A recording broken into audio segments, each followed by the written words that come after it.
Prime Minister of the Solomon Islands, the Honorable Manasseh Sogavare, Ms. Margareta Komai, General Manager PINA and Editor PAC News, Ms. Catalina Tohi, PINA Vice President and your fellow executives, Mr. Samisoni Pareti, Coordinator of the Pacific Anti-Corruption Journalist Network, Chief Executives of Pacific Media Organizations and your colleagues, friends, Kia orana, happy noon all Geta Wontoks, Nisambula Vinaka, and thank you for the invitation to address the second CEO PINA Summit.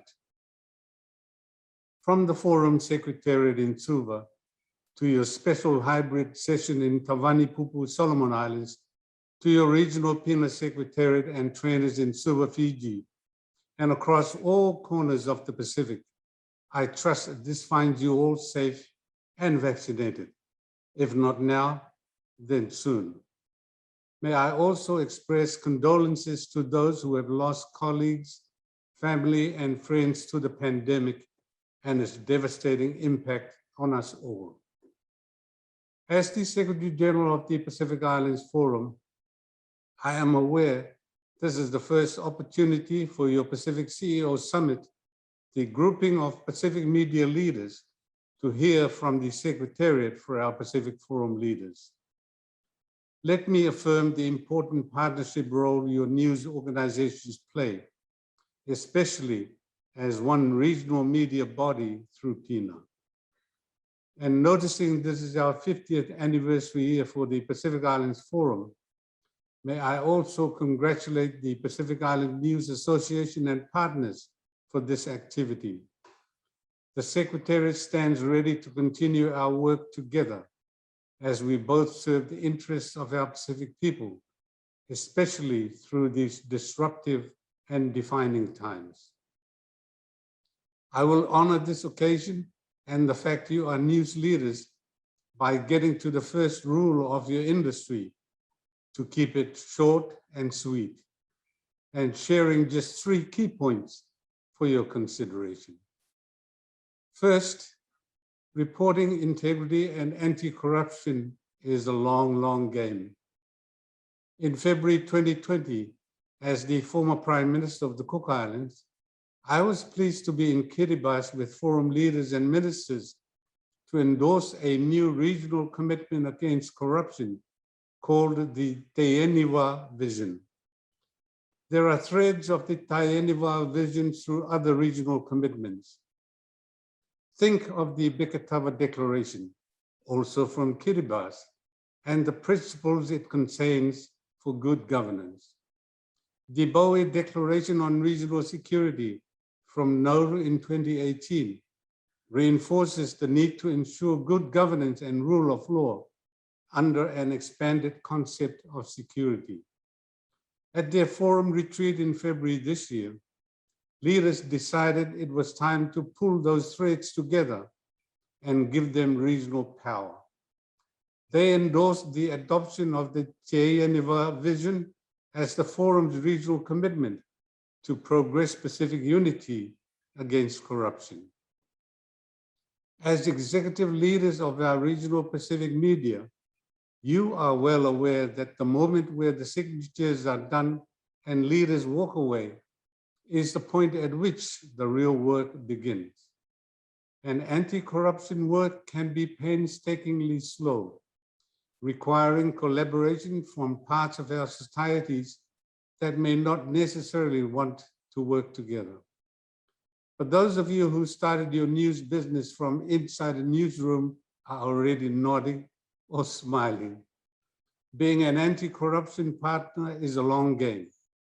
And just like the image of Teieniwa, a journey in resilience. Between the milestone moments, the changes may seem incremental, the barriers insurmountable, and the delays inevitable. But remember that peace, justice, access to information, they thrive in strong institutions. This includes all parts of society, including the Fourth Estate. It is important to lean into the strength you gain from regional solidarity and to be frank and realistic about what you can do alone, what you can do together, and what resources you need. What role does your news organization play in realizing a Pacific future free from corruptive influences and practice? What part does this meeting play in that future? The challenge sits with you.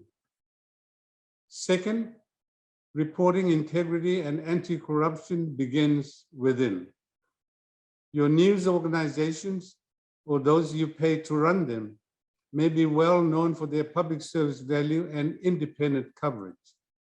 Some of the organizations here are more than 100 years old, others less than a decade. But as you continue to champion integrity and anti-corruption, be prepared to turn the questions inwards. I know many of your journalists agree to individual integrity and ethics standards in your newsrooms. But what of your business ethics and responsibilities to your workers, to your communities, and to your regional body? Holding up the spotlight for integrity and anti-corruption provides an opportunity to apply those values for transparency, strong governance, and clear rules for reporting on ourselves and on each other. Again, the challenge sits with you. Finally, don't just go for keeping our Pacific people informed. Please keep them engaged. Keep them talking long after you leave them about the decisions and issues already shaping their lives and our common One Blue Pacific future. We have not seen a regional instrument that captures right to information and good governance commitments in such a clear and accessible way. Thank you for working to keep the faith of the Te Eniwa with vision. It needs to be better known. Take it to the countries that signed it and grow the conversations from there. Think about what the leaders wanted when they adopted this as their vision to unite against corruption. Set the standards for your own vision as leaders in Pacific media of the Te Eniwa legacy you will leave for tomorrow's media leaders. And as I leave with that final challenge, friends, may I wish you all a blessed and productive second CEO Summit and Workshop. Vinaka Wakalevu, Tagi o Tumas, I thank you.